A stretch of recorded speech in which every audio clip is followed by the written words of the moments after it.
Hello dear student. उम्मीद करता हूँ आप सब ठीक होंगे। तो जिस तरह आपको पता है कि हम काइनेमेटिक्स चैप्टर डिस्कस कर रहे थे।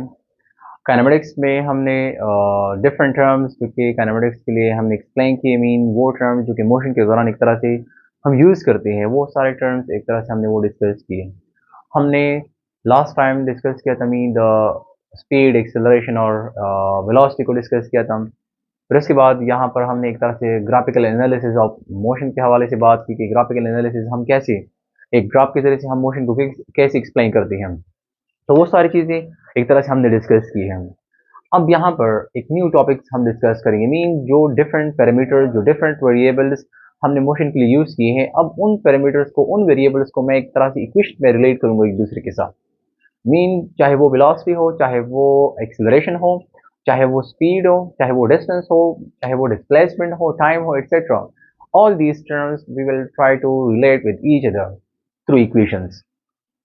ये सारे टर्म्स, जिस तरह मैंने आपको कहा कि हमारे पास क्या है, हमारे पास वेलोसिटी है, चाहे वो फाइनल वेलोसिटी हो, चाहे वो इनिशियल वेलोसिटी हो, चाहे वो हमारे पास एक्सेलरेशन हो, चाहे वो हमारे पास डिस्प्लेसमेंट हो, चाहे वो हमारे पास डिस्टेंस हो, चाहे वो टाइम हो। मतलब इन तमाम टर्म्स को अब मैं एक तरह से एक दूसरे के साथ रिलेट करता हूँ थ्रू इक्वेशंस, कि मैं एक इक्वेशन ड्राइव करूंगा जिसकी मदद से मैं इन पैरामीटर्स को, इन वेरिएबल्स को मोशन के लिए एक तरह से कैलकुलेट कर सकता हूँ कि अगर एक बॉडी मूव कर रही है तो उस दौरान उसकी जो फाइनल वेलोसिटी है या इनिशियल वेलोसिटी है या उस वेलोसिटी में जो चेंज प्रोड्यूस हो रहा है, वो सारी चीज़ें अब यहाँ पर हम एक इक्वेशन के थ्रू कैलकुलेट कर सकेंगे।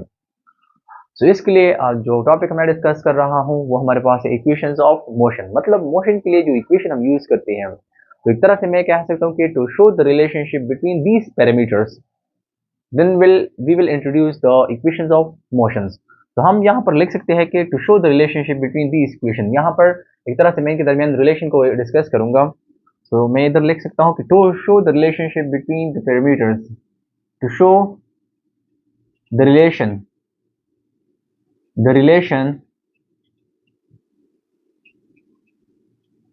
Relation between these parameter. यहाँ पर ये पैरामीटर जो है बिटवीन दीज पैरामीटर्स और वेरिएबल्स।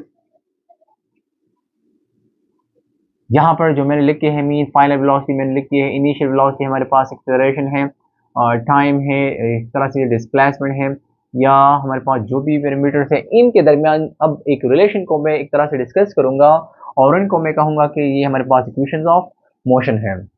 तो अब यहाँ पर हम कहते हैं कि एक बॉडी रेस्ट पर भी पॉसिबल है, मीन रेस्ट पे होती है जब वो मोशन स्टार्ट कर देती है तो उसकी मीन स्पीड में वेरिएशन आती है, उसकी वेलोसिटी में वेरिएशन आती है। तो ये तमाम चीज़ें with the page of time एक तरह से उसकी एक बॉडी की स्पीड इंक्रीज होती है, या बाज़ दफ़ा एक बॉडी पहले से मोशन में होती है उसकी स्पीड मतलब डिक्रीज हो जाती है, मीन एक्सेलरेशन या डिसेलरेशन एक तरह से हमारे पास प्रोड्यूस होता है। तो अब यहाँ पर इसको ज़रा और भी डिस्कस करते हैं। तो अब इन इक्वेशंस ऑफ मोशंस में मैं कितनी इक्वेशन डिस्कस करूँ इनके दरमियान। तो यहाँ पर नॉर्मली हमारे पास जो फेमिलियर इक्वेशंस हैं, यहाँ पर हम डिस्कस करते हैं थ्री इक्वेशंस ऑफ मोशंस। हमारे पास थ्री इक्वेशंस ऑफ मोशंस हैं। There are three equations of motions. There are three equations of motion. Three equations of motion. Motion के लिए हमारे पास थ्री इक्वेशंस हैं, इक्वेशंस ऑफ मोशन। तो अब यहाँ पर वन बाय वन मैं एक इक्वेशन को डिस्कस करूंगा कि इन इक्वेशन की मदद से मैं वो तमाम मीन जो पैरामीटर्स यहाँ पर मैंने लिखे हैं उन तमाम के दरमियान में रिलेशन शो करूंगा। सो हमारे पास जो फर्स्ट इक्वेशन है, फर्स्ट इक्वेशन ऑफ मोशन, वो हमारे पास क्या है। तो फर्स्ट इक्वेशन ऑफ मोशन हमारे पास है v F is equals to we I plus A t. ये हमारे पास फर्स्ट इक्वेशन ऑफ मोशन है, this is the first equation of motion. इसी तरह हमारे पास जो सेकंड इक्वेशन ऑफ मोशन है, mean this is the second equation of motion, this is the second one. वो बराबर है हमारे पास s is equals to we i t multiply 1/2 a t square. ये हमारे पास सेकंड इक्वेशन ऑफ मोशन है। इसी तरह हमारे पास एक और इक्वेशन भी है जिसको हम कहते हैं थर्ड इक्वेशन ऑफ मोशन। तो हमारे पास थर्ड इक्वेशन ऑफ मोशन क्या है। थर्ड इक्वेशन वो हमारे पास है एक तरह से 2as, this is the 2as equals to V F square minus vi²। This is the third equation of motion. अब इन तीन इक्वेशन को मीन मोशन के लिए हम ये इक्वेशन इस्तेमाल करते हैं काइनेमेटिक्स में, और इन इक्वेशंस की मदद से मैं अब मीन मोशन के जो डिफरेंट पैरामीटर्स है वो एक्सप्लेन करूंगा, उनको रिलेट करूंगा एक दूसरे के साथ। तो ये हमारे पास थ्री इक्वेशंस ऑफ मोशन हैं। फर्स्ट ऑफ ऑल यहाँ पर मैं इस फर्स्ट इक्वेशन को यहाँ पर आज डिस्कस करूंगा आपके साथ कि फर्स्ट इक्वेशन ऑफ मोशन को हम कैसे, ये इक्वेशन हम कैसे डिराइव कर सकते हैं ग्राफिकली, मैं इसको कैसे कैलकुलेट कर सकता हूँ। सो आज हम डिस्कस करते हैं the first equation of motion को। तो फर्स्ट इक्वेशन ऑफ मोशन हमारे पास क्या है, वो लिखता हूँ जरा। ये first equation of motion, first equation, first equation of motion, equation, first equation of motion. So first equation of motion वो हमारे पास क्या है, वो ये है कि V F is equals to we I plus A T. This is the first equation of motion. V F is equals to we I plus A T. This is the first equation of motion, और इसको proof करेंगे। अब अगर मैं इस first equation of motion को एक तरह से डिफाइन करूँ, so actually the first equation of motion shows the relationship between the final velocity, initial velocity, acceleration, and time. So we can say that it shows the relationship, between the show the relationship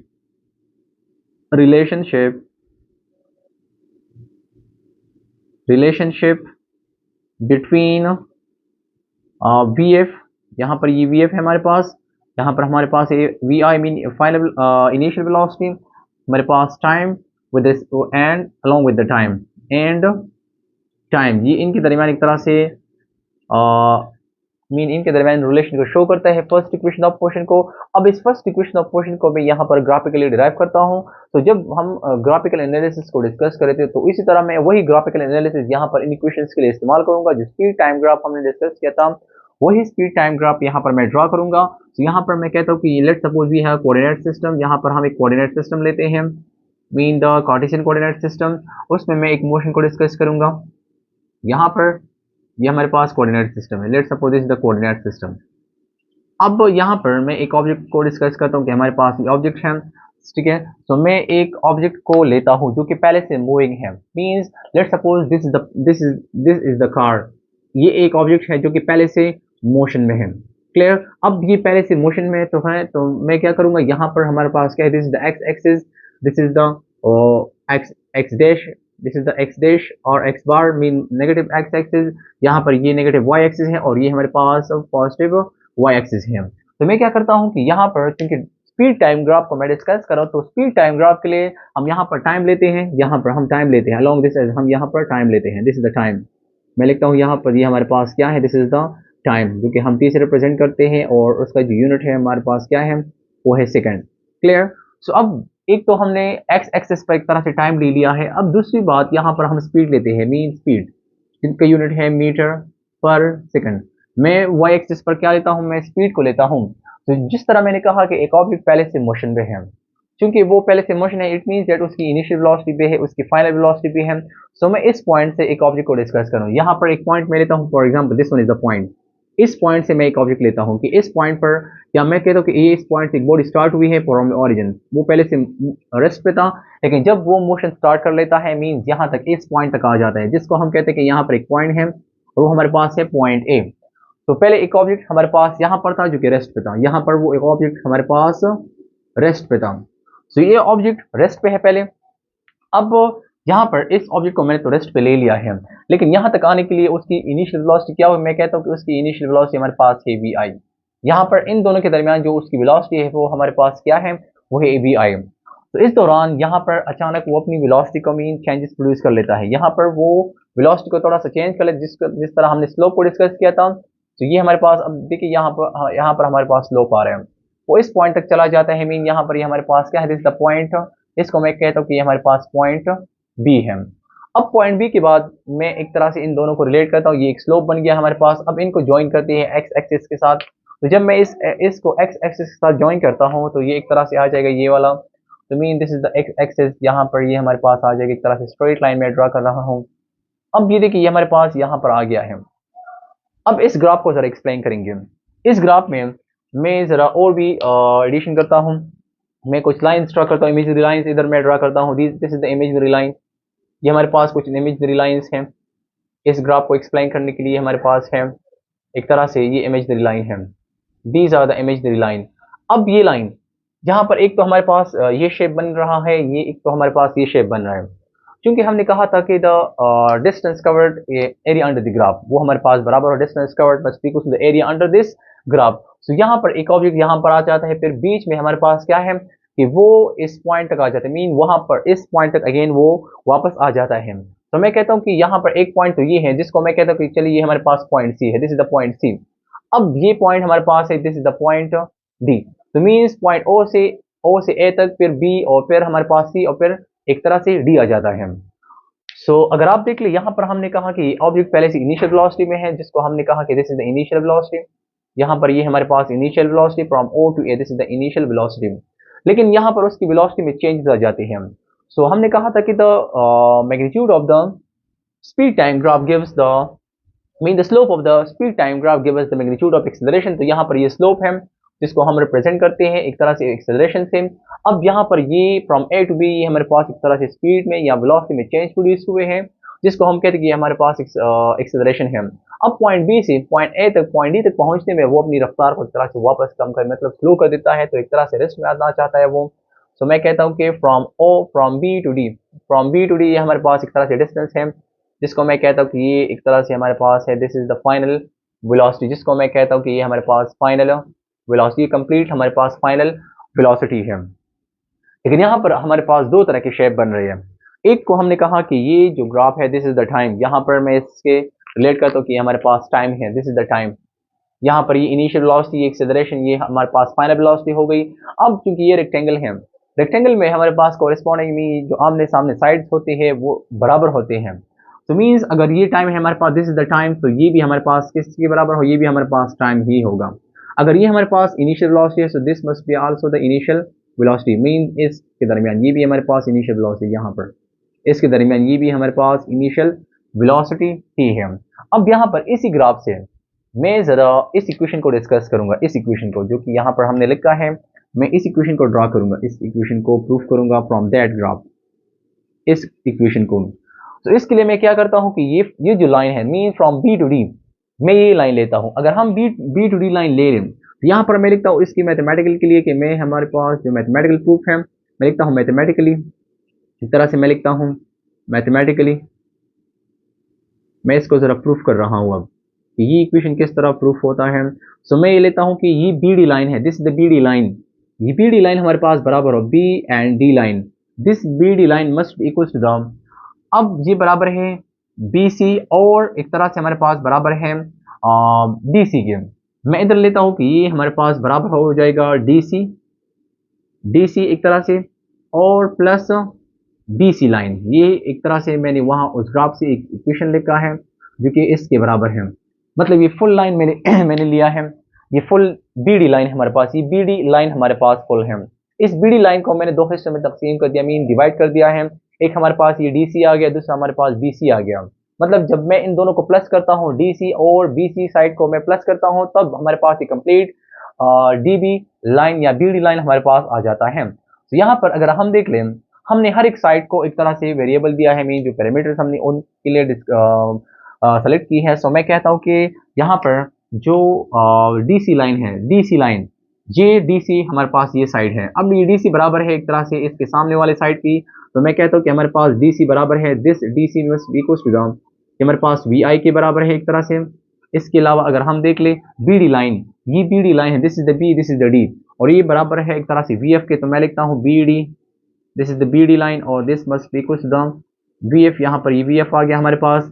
अब ये तो यहाँ पर B D भी हो गया, यहाँ पर डी सी भी हो गया और बी सी। अब ये साइड में एक तरह से कैलकुलेट करूंगा जो कि हमारे पास इक्वेशन में या डायग्राम में या फिगर में नहीं है।